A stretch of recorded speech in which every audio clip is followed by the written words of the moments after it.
বাতৰি পঢ়িছো পৰিস্মিতা দিহিঙীয়াই। এতিয়া প্ৰধান বাতৰিকেইটা হৈছে ৰাষ্ট্ৰপতি উপৰাষ্ট্ৰপতি আৰু প্ৰধানমন্ত্ৰীয়ে আজি জালিয়ানৱালাবাগত মৃত্যু হোৱা স্বাধীনতা যুঁজাৰুসকললৈ আন্তৰিক শ্ৰদ্ধা জ্ঞাপন কৰে। প্ৰধানমন্ত্ৰী নৰেন্দ্ৰ মোদীয়ে আজি কেইবাগৰাকী শীৰ্ষ গেমাৰৰ সৈতে গেমিং উদ্যোগৰ নতুন বিষয়সমূহৰ সন্দৰ্ভত আলোচনা কৰে।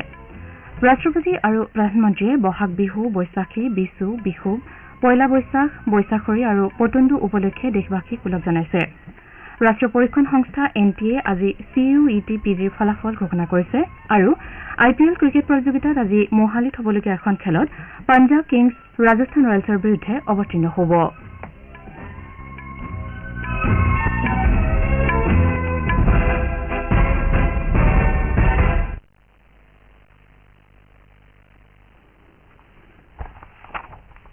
ৰাষ্ট্ৰপতি শ্ৰীমতী দ্ৰৌপদী মুৰ্মুৱে আজি জালিয়ানৱালাবাগত মৃত্যু হোৱা স্বাধীনতা যুঁজাৰুসকললৈ আন্তৰিক শ্ৰদ্ধা জ্ঞাপন কৰে।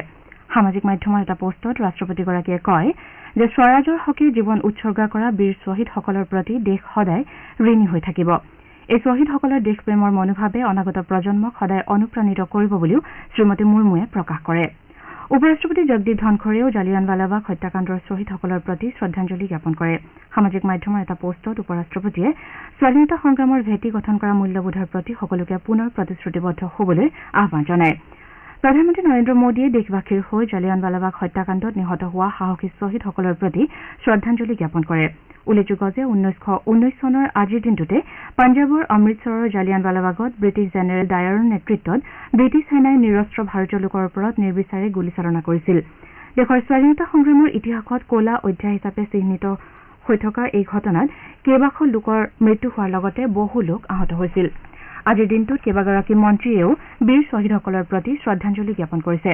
সামাজিক মাধ্যমৰ এটা পোষ্টত গৃহমন্ত্ৰী অমিত শ্বাহে কয় যে জালিয়ানৱালাবাগ হৈছে ব্ৰিটিছসকলৰ হিংসাত্মক আৰু অমানৱীয় শাসনৰ জীৱন্ত উদাহৰণ। তেওঁ কয় যে এই হত্যাকাণ্ডই দেশবাসীৰ মনত সুপ্ত হৈ থকা আন্দোলনৰ জুইকুৰাক জাগ্ৰত কৰিলে আৰু স্বাধীনতা আন্দোলনক দেশবাসীৰ সংগ্ৰামত পৰিণত কৰিলে। শ্ৰীশ্বাহে লগতে জালিয়ানৱালাবাগৰ আত্মসন্মানবোধেৰে পূৰ্ণ লোকসকলৰ জীৱন দেশৰ প্ৰতি ত্যাগ আৰু সমৰ্পণৰ প্ৰেৰণাৰ চিৰন্তন উৎস বুলি উল্লেখ কৰে। বৈদেশিক পৰিক্ৰমা মন্ত্ৰী ডঃ এছ জয়শংকৰে কয় যে এই হত্যাকাণ্ডই ঔপনিৱেশিকতাৰ অন্ত পেলাবৰ বাবে দেশবাসীৰ মনত অধিক দৃঢ়তাৰ সৃষ্টি কৰে। তেওঁ লগতে বিকশিত ভাৰতৰ লক্ষ্য প্ৰাপ্তি হিচাপে বৰ্তমানো এই অভিযান অব্যাহত আছে বুলি মন্তব্য কৰে। কংগ্ৰেছ নেতা ৰাহুল গান্ধীয়ে জালিয়ানৱালাবাগ হত্যাকাণ্ডক অন্যায় শাসন ব্যৱস্থাৰ নিষ্ঠুৰতাৰ প্ৰতীক বুলি অভিহিত কৰে। সামাজিক মাধ্যমৰ এটা পোষ্টত শ্ৰীগান্ধীয়ে উল্লেখ কৰে যে এই ঘটনা দেশৰ ইতিহাসত ক'লা অধ্যায় হিচাপে সদায় লিপিবদ্ধ হৈ ৰ'ব। ওড়িশাৰ মুখ্যমন্ত্ৰী নবীন পাটনায়কে শান্তি, সমতা আৰু মৰ্যাদাৰে পূৰ্ণ এখন পৃথিৱীৰ বাবে আন্দোলন কৰি প্ৰাণাহুতি দিয়া লোকসকলৰ স্মৃতিত তেওঁলোকৰ প্ৰতি সন্মান জনাবলৈ সকলোকে আহ্বান জনায়। আম আদমী পাৰ্টীয়েও জালিয়ানৱালাবাগ হত্যাকাণ্ডক দেশৰ স্বাধীনতা সংগ্ৰামৰ এটা গুৰুত্বপূৰ্ণ অধ্যায় বুলি উল্লেখ কৰে। দলটোৱে সামাজিক মাধ্যমৰ এটা পোষ্টত ব্ৰিটিছৰ অন্যায় শাসনে উধম সিঙৰ দৰে বহু বিপ্লৱীক জন্ম দিলে বুলি মন্তব্য কৰে। প্ৰধানমন্ত্ৰী নৰেন্দ্ৰ মোদীয়ে আজি কেইবাগৰাকী শীৰ্ষ গেমাৰৰ সৈতে গেমিং উদ্যোগৰ নতুন বিষয়সমূহৰ সন্দৰ্ভত আলোচনা কৰে। দেশৰ 6 গৰাকী শীৰ্ষ গেমাৰৰ সৈতে মত বিনিময় কৰি প্ৰধানমন্ত্ৰীয়ে বৰ্তমানৰ চৰকাৰে গেমাৰসকলৰ সৃষ্টিশীলতাক কেনেদৰে স্বীকৃতি দিছে সেই বিষয়ত আলোকপাত কৰে। শ্ৰীমোদীয়ে আজি সামাজিক মাধ্যমত গেমাৰসকলৰ সৈতে মত বিনিময়ৰ এটা ভিডিঅ' প্ৰচাৰ কৰে। তেওঁ নাগৰিকসকলে এই ক্ষেত্ৰত আগবাঢ়ি অহা উচিত বুলি উল্লেখ কৰে। গেমিং উদ্যোগৰ আনুষ্ঠানিকীকৰণৰ প্ৰয়োজনীয়তাৰ কথা উল্লেখ কৰি শ্ৰীমোদীয়ে কয় যে এই ক্ষেত্ৰত বিকাশৰ বাবে এটা মুক্ত পৰিৱেশ থকা উচিত।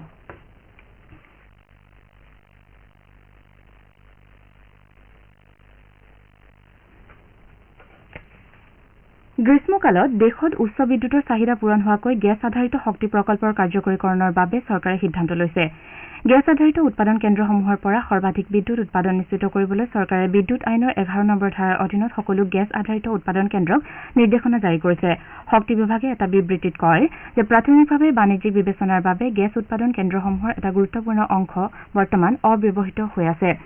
ধাৰা 11ৰ অধীনত এই আদেশৰ উদ্দেশ্য হৈছে পৰৱৰ্তী উচ্চ চাহিদাৰ সময়ছোৱাত গেছ আধাৰিত উৎপাদন কেন্দ্ৰৰ পৰা শক্তিৰ উপলব্ধতা নিশ্চিত কৰা। এই আদেশ 1 মে'ৰ পৰা 30 জুনলৈ বিদ্যুৎ উৎপাদন আৰু যোগানৰ বাবে বৈধ থাকিব বুলি বিবৃতিটোত প্ৰকাশ।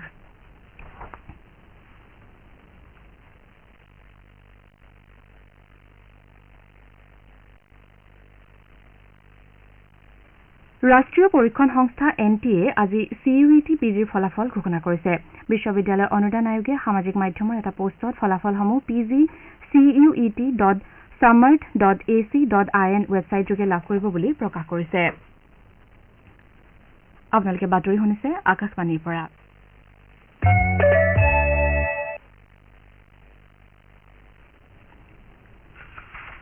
অসমীয়াৰ বাপতিসাহোন ৰঙালী বিহুৰ প্ৰথম দিনটো আজি গৰু বিহু হিচাপে সমগ্ৰ ৰাজ্যজুৰি উদযাপন কৰা হৈছে। পুৱাই গঞা ৰাইজে গোহালি গৰুকেইটা মাহ হালধি সানি দীঘলতি মাখিয়তিৰে কোবাই নোৱাই ধুৱাই বছৰটোলৈ গোধনৰ শ্ৰীবৃদ্ধি কামনা কৰিছে। সন্ধিয়ালৈ বিহলঙনি তুঁহ খেৰ আদিৰে জুই জ্বলাই জাক দি গোধনক নতুন বিচনীৰে বাহ দিয়াৰ লগতে নতুন পঘাৰে বন্ধা হ'ব। মুখ্যমন্ত্ৰী ডঃ হিমন্ত বিশ্ব শৰ্মাই ৰঙালী বিহু উপলক্ষে ৰাজ্যবাসীক শুভেচ্ছা জ্ঞাপন কৰে। যোৰহাটৰ তিতাবৰত নিৰ্বাচনী প্ৰচাৰত ব্যস্ত থকাৰ মাজতে মুখ্যমন্ত্ৰীগৰাকীয়ে ৰাজ্যবাসীলৈ ৰঙালী বিহুৰ ওলগ জনাইছে।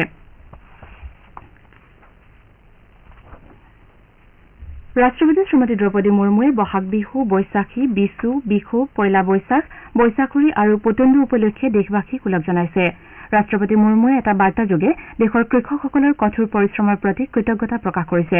তেওঁ লগতে আজি আৰু কাইলৈ পালন কৰিবলগীয়া এই উৎসৱসমূহে সকলোৰে জীৱনলৈ শান্তি আৰু সমৃদ্ধিৰ বতৰা কঢ়িয়াই আনিব বুলি আশা প্ৰকাশ কৰিছে।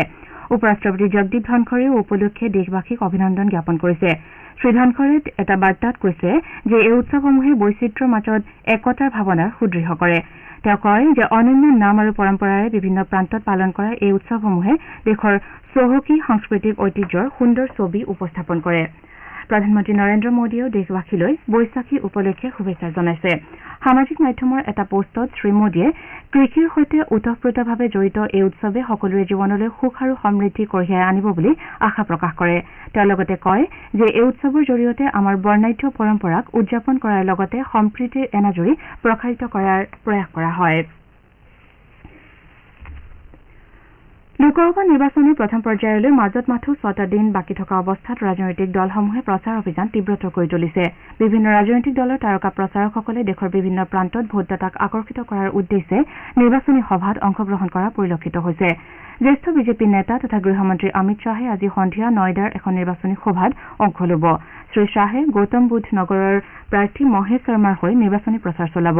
উল্লেখযোগ্য যে এই আসনখনৰ বাবে সমাজবাদী পাৰ্টীয়ে ডঃ মাহেন্দ্ৰ নাগৰৰ প্ৰাৰ্থিত্ব আগবঢ়োৱাৰ বিপৰীতে বহুজন সমাজবাদী পাৰ্টীৰ হৈ ৰাজেন্দ্ৰ সোলাংকিয়ে প্ৰতিদ্বন্দ্বিতা কৰিব। শ্ৰীশ্বাহে আজি ৰাজস্থানৰ আলৱাৰতো এটা নিৰ্বাচনী ৰেলীত অংশ ল'ব। ইফালে বিজেপিৰ নেতা তথা অসমৰ মুখ্যমন্ত্ৰী ডঃ হিমন্ত বিশ্ব শৰ্মাই আজি তিনিচুকীয়া জিলাত লখিমপুৰ লোকসভা সমষ্টিৰ বিজেপি মিত্ৰজোঁটৰ প্ৰাৰ্থী প্ৰদান বৰুৱাৰ হৈ প্ৰচাৰ চলায়।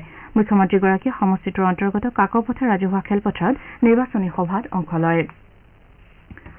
উত্তৰাখণ্ডৰ ৫টা লোকসভা সমষ্টিৰ বাবে প্ৰথম পৰ্যায়ত নিৰ্বাচন অনুষ্ঠিত হ'ব। নিৰ্বাচনত ৰাজ্যখনৰ ৮৩,৩৭,৯১৪ গৰাকী ভোটদাতাই ৫৫ গৰাকী প্ৰাৰ্থীৰ ভাগ্য নিৰ্ণয় কৰিব। আমাৰ সংবাদদাতাই প্ৰকাশ কৰা মতে নৈনিতাল উধম সিং নগৰ লোকসভা আসনখনৰ বাবে ১০ গৰাকী প্ৰাৰ্থীয়ে প্ৰাৰ্থিত্ব আগবঢ়াইছে।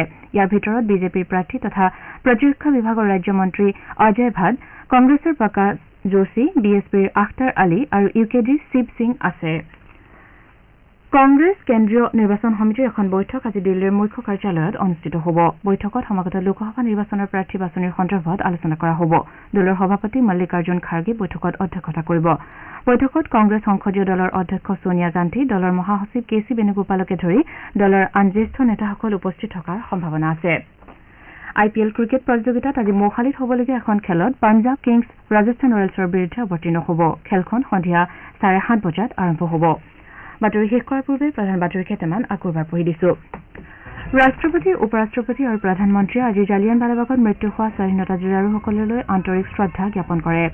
প্ৰধানমন্ত্ৰী নৰেন্দ্ৰ মোদীয়ে আজি কেইবাগৰাকী শীৰ্ষ গেমাৰৰ সৈতে গেমিং উদ্যোগৰ নতুন বিষয়সমূহৰ সন্দৰ্ভত আলোচনা কৰে। ৰাষ্ট্ৰপতি আৰু প্ৰধানমন্ত্ৰীয়ে বহাগ বিহু, বৈশাখী, বিচু, বিহু উপলক্ষে দেশবাসীক ওলগ জনাইছে। ৰাষ্ট্ৰীয় পৰীক্ষণ সংস্থা NTA আজি CUET PGৰ ফলাফল ঘোষণা কৰিছে আৰু IPL ক্ৰিকেট প্ৰতিযোগিতাত আজি মৌহালিত হ'বলগীয়া এখন খেলত পাঞ্জাৱ কিংছ ৰাজস্থান ৰয়েলছৰ বিৰুদ্ধে অৱতীৰ্ণ হ'ব। এতিয়াৰ বাতৰি ইমানতে অন্ত পৰিছে।